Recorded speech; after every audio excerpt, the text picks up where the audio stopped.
ਅੱਜ ਵੀ ਤੁਸੀਂ ਚੌਂਕ ਵਿੱਚ ਖਲੋਂਦੇ ਹੋ, ਭਾਵੇਂ ਦਿੱਲੀ ਦੇ ਲੋਕਾਂ ਲਈ ਆਮ ਚੌਂਕ ਹੈ, ਸਿੱਖ ਦੇ ਸੀਨੇ ਵਿੱਚ ਗੁਰੂ ਤੇਗ ਬਹਾਦਰ ਦੇ ਸਿੱਖਾਂ ਦੇ ਡੁੱਲਾ ਹੋਏ ਖੂਨ ਵਾਲਾ ਚੌਂਕ ਹੈ।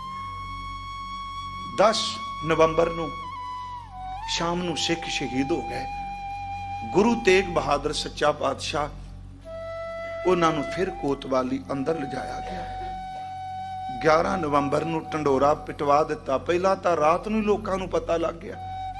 ਇਹ ਸਿੱਖ ਇੱਕ ਦਿਨ ਪਹਿਲਾਂ ਤਾਂ ਸ਼ਹੀਦ ਕੀਤੇ, ਗੁਰੂ ਤੇਗ ਬਹਾਦਰ ਸ਼ਾਇਦ ਕਿਤੇ ਡੋਲ ਜਾਏ, ਡਰ ਜਾਏ, ਪਰ ਨਹੀਂ, ਢੰਡੋਰਾ ਪਿਟਵਾ ਦਿੱਤਾ ਗਿਆ। ਦਿੱਲੀ ਦੇ ਵਸਨੀਕੋ, ਕੱਲ ਨੂੰ ਚਾਂਦਨੀ ਚੌਂਕ ਵਿੱਚ ਇਕੱਠੇ ਹੋਵੋ।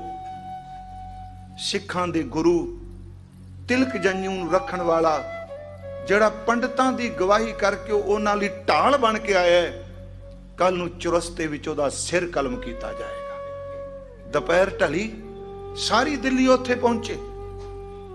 ਉਹ ਰਾਤ ਪਿੰਜਰੇ 'ਚ ਕੈਸੀ ਬੀਤੀ, ਸਿੱਖਾਂ ਦੇ ਸਰੀਰ ਦੇਖਦਾ ਗੁਰੂ। ਤੇ ਮੈਂ ਇੱਕ ਵਾਰ ਅਰਜ਼ ਕੀਤੀ ਸੀ, ਗੁਰੂ ਤੇਗ ਬਹਾਦਰ ਜੀ ਦੇ ਦਾਦਾ ਗੁਰੂ ਅਰਜੁਨ ਦੇਵ, ਦਾਦਾ ਜੀ ਨੇ ਨਾ ਜੀ, ਲਾਹੌਰ ਸ਼ਹੀਦ ਹੋਏ। 5 ਸਿੱਖ ਨਾਲ ਗਏ, ਭਾਈ ਬਿਧੀ ਚੰਦ, ਭਾਈ ਲੰਗਾ, ਭਾਈ ਜੇਠਾ ਆਦਿਕ, ਪਰ ਕੋਈ ਸਿੱਖ ਸ਼ਹੀਦ ਨਹੀਂ ਹੋਇਆ। ਜਦੋਂ ਪੋਤਰਾ ਦਿੱਲੀ ਆਉਂਦਾ ਹੈ, ਸਿੱਖ ਇਹਦੇ ਨਾਲ ਵੀ ਆਉਂਦੇ ਆ, ਪਰ ਇਹ 3 ਸਿੱਖ ਪਹਿਲੇ ਦਿਨ ਸ਼ਹੀਦ ਹੁੰਦੇ ਆ, ਬਾਅਦ ਵਿੱਚ ਗੁਰੂ ਤੇਗ ਬਹਾਦਰ ਸ਼ਹੀਦ ਹੁੰਦੇ ਆ। ਮੈਨੂੰ ਇੰਜ ਲੱਗਦਾ ਹੈ ਜਿਹੜਾ 5ਵੇਂ ਜਾਮੇ 'ਚ ਸਬਕ ਸਿਖਾਇਆ ਸੀ, ਸਿੱਖਾਂ ਨੇ ਉਹ ਪੂਰਾ ਕਰਕੇ ਦੱਸ ਦਿੱਤਾ, ਮਹਾਰਾਜ ਅਸੀਂ ਤੈਨੂੰ ਸ਼ਹੀਦ ਹੁੰਦਿਆਂ 5ਵੇਂ ਜਾਮੇ 'ਚ ਦੇਖਿਆ, ਤੇਰੇ ਕੋਲੋਂ ਸਿੱਖਿਆ ਲਈ ਤੁਸੀਂ ਸ਼ਹੀਦ ਹੁੰਦਿਆਂ ਸਾਨੂੰ 9ਵੇਂ ਜਾਮੇ ਵਿੱਚ ਦੇਖੋ। ਮਹਾਰਾਜ ਗੁਰੂ ਤੇਗ ਬਹਾਦਰ ਸਾਹਿਬ, ਦਿਨ ਚੜਿਆ, ਸਤਿਗੁਰੂ ਨੂੰ ਪਿੰਜਰੇ ਤੋਂ ਬਾਹਰ ਲਿਆਂਦਾ ਗਿਆ।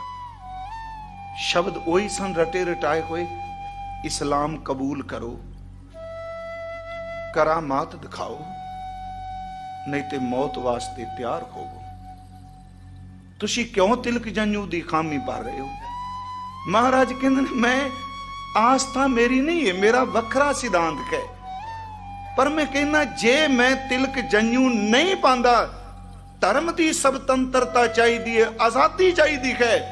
ਅਗਲਾ ਪ੍ਰਭਾਵਿਤ ਹੋ ਕੇ ਸ਼ਬਦ ਨੂੰ ਕਮਾ ਕੇ ਇਧਰ ਆ ਜਾਏ, ਪਰ ਧੱਕਾ ਜ਼ੋਰ ਨਹੀਂ ਚਾਹੀਦਾ। ਕਰਾਮਾਤ ਨਹੀਂ ਮੈਂ ਦਿਖਾਂਗਾ। ਫਿਰ ਕਹਿਣ ਲੱਗੇ ਤੁਹਾਡਾ ਸੀਸ ਕਲਮ ਕੀਤਾ ਜਾਏਗਾ। ਮਹਾਰਾਜ ਦੀ ਸ਼ਹਾਦਤ ਵੈਸੇ ਦੁਪਹਿਰ ਤੋਂ ਬਾਅਦ ਹੋਈ ਹੈ, ਜੋ ਪੁਰਾਣੇ ਗ੍ਰੰਥ ਕਹਿੰਦੇ ਆ। ਸਤਿਗੁਰੂ ਨੇ ਕਿਹਾ, ਤੁਸੀਂ ਵਾਰ-ਵਾਰ ਕਿਉਂ ਪੁੱਛਦੇ ਹੋ ਇਸਲਾਮ ਮੌਤ, ਇਸਲਾਮ ਮੌਤ? ਤੁਹਾਨੂੰ ਇਹ ਸਵਾਲ ਕੱਲ ਹੀ ਖਤਮ ਕਰ ਦੇਣਾ ਚਾਹੀਦਾ ਸੀ, ਜਦੋਂ ਮੇਰੇ ਸਿੱਖਾਂ ਨੂੰ ਤੁਸੀਂ ਆਰੇ ਨਾਲ ਚੀਰਿਆ। ਉਹ ਸਿੱਖ ਨੇ, ਮਹਾਰਾਜ ਸੱਚੇ ਪਾਤਸ਼ਾਹ, ਉਹਨਾਂ ਨੂੰ ਕਿਹਾ ਗਿਆ ਤੁਹਾਡੀ ਕੋਈ ਇੱਛਾ? ਸਤਿਗੁਰੂ ਕਹਿੰਦੇ ਮੈਂ ਇਸ਼ਨਾਨ ਕਰਨਾ ਚਾਹੁੰਦਾ।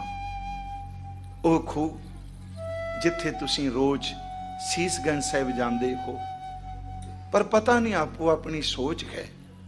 ਮੈਂ ਕਹਿੰਦਾ ਜੇ ਕਿਤੇ ਹੁਣ ਵਰਗੀ ਚੇਤਨਾ ਹੁੰਦੀ, ਸਿੱਖ ਨਾ ਉਸ ਰੁੱਖ ਨੂੰ ਕੱਟਣ ਦਿੰਦੇ ਤੇ ਨਾ ਉਸ ਖੂਹ ਨੂੰ ਛੇੜਨ ਦਿੰਦੇ।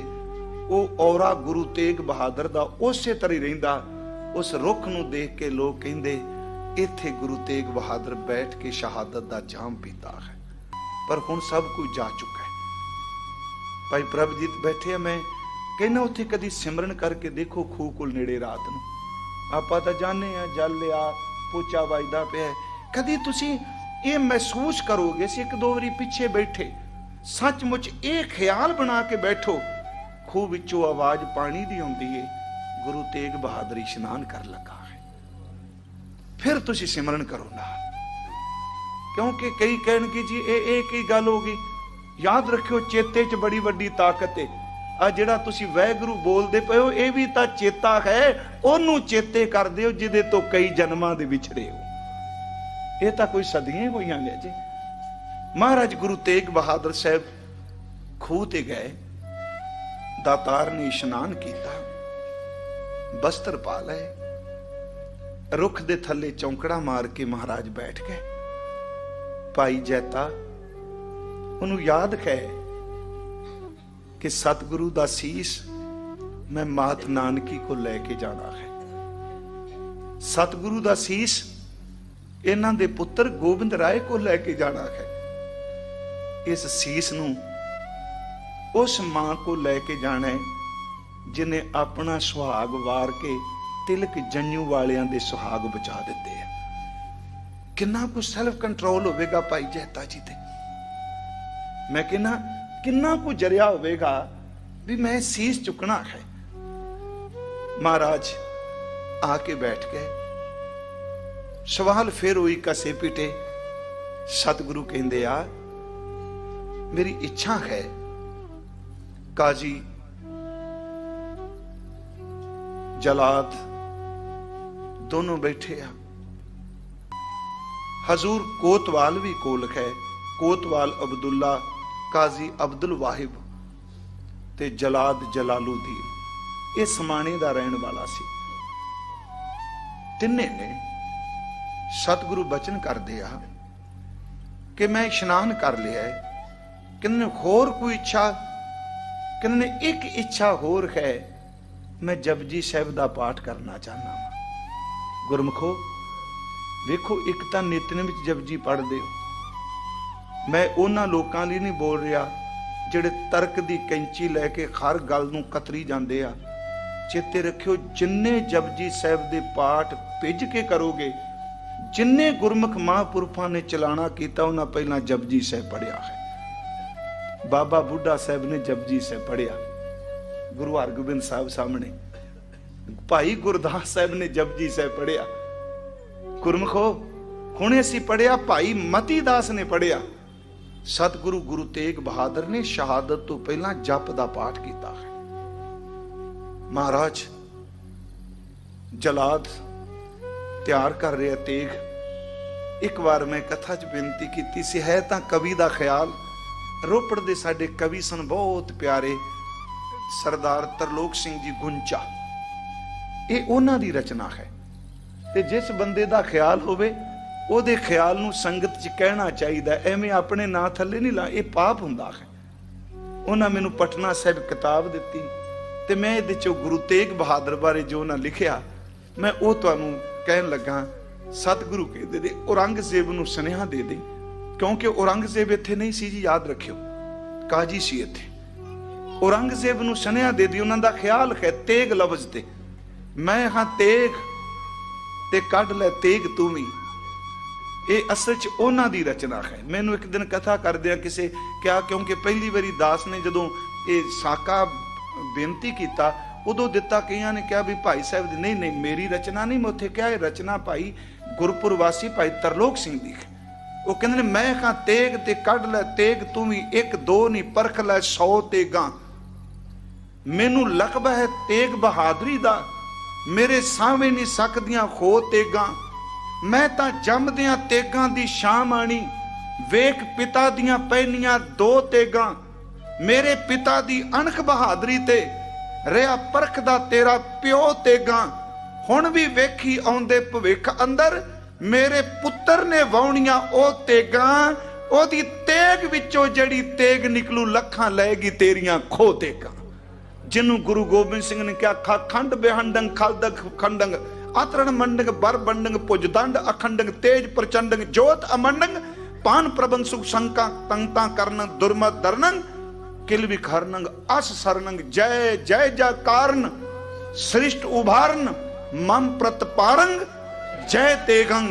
ओदी तेग विचों जड़ी तेग निकलू लखां लैगी तेरियां खो तेगां।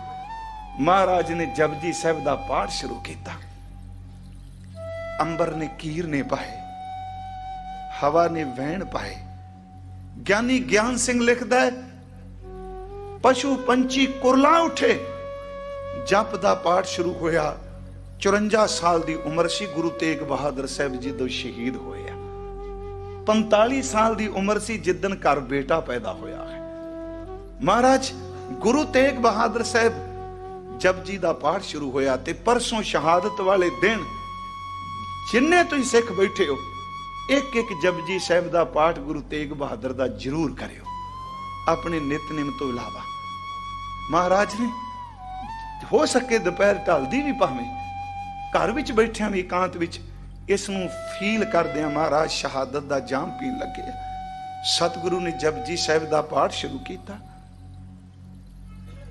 जलाद जलालुद्दीन तेग तिखी करी जा रहे हैं।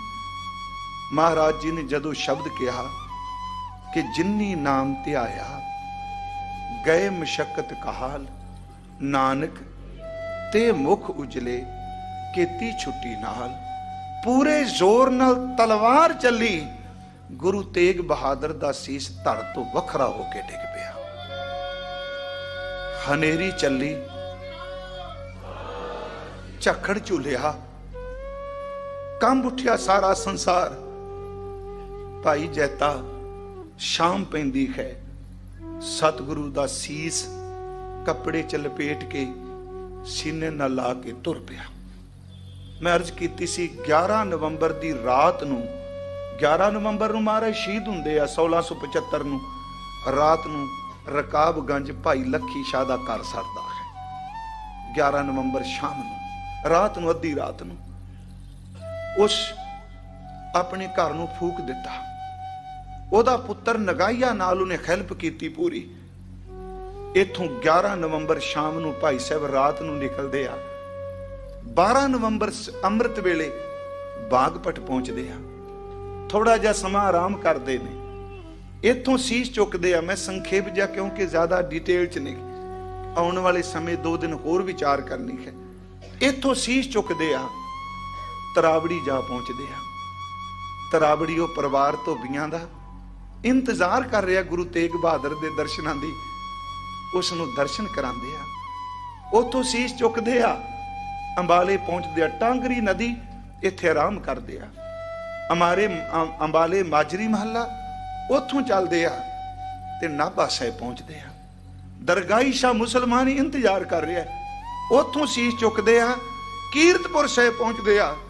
कीरतपुर साहिब आनंदपुर सुनेहा पहुंच जाता है माता नानकी नूं, तेरे पुत्र दा सीस आया है।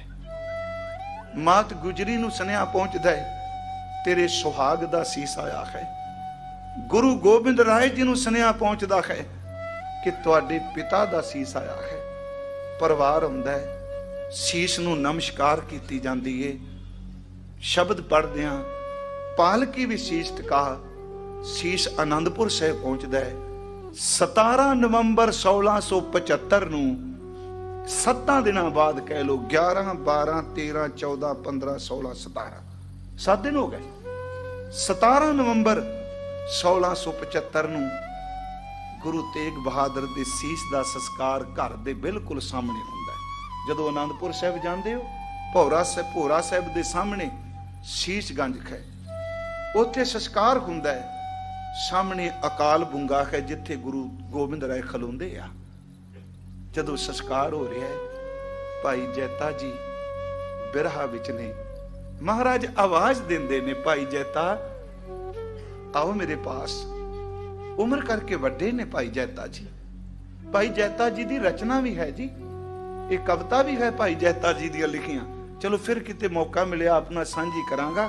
आवाज देंदे ने, तू बिरहा ना कर, सेवा बड़ी तू कीती, तू गुरमुखा वो फर्ज निभाया जेड़ा एक पुत्र निभांदा है। रंगरेटे गुरु के बेटे सदा पंथ संग समेटे। कुछ मंग। भाई जैता जी कहंदे सतगुरु अमृतसर दे इशनान बख्श दिओ। इथों फिर भाई साहब अमृतसर जांदे आ। उत्थे फिर हजूर पिता दे सीस नूं देख के इस बचन नाल समाप्ति, तिलक जन्यू राखा प्रभ ताका। याद रखियो इत्थे एक लफ्ज बड़े कमाल दा, ताका दा अर्थ है उन्हां दा है ना तिलक जन्यू, पर द्वैश च नहीं। तिलक जन्यू राखा प्रभ ताका, किनो बडो कलू में साखा। साधन हेत इति जिन करी, सीस दिया पर सी न उचरी। धर्म हेत साका जिन किया, शीश दिया पर सिर न दिया। नाटक चेटक किए कुकाजा, प्रभ लोगन कह आवत लाजा। ठीक कर फोर दलीस सिर, प्रभपुर किया प्यान। तेग बहादुर सी किरिया, करी ना किनु आन।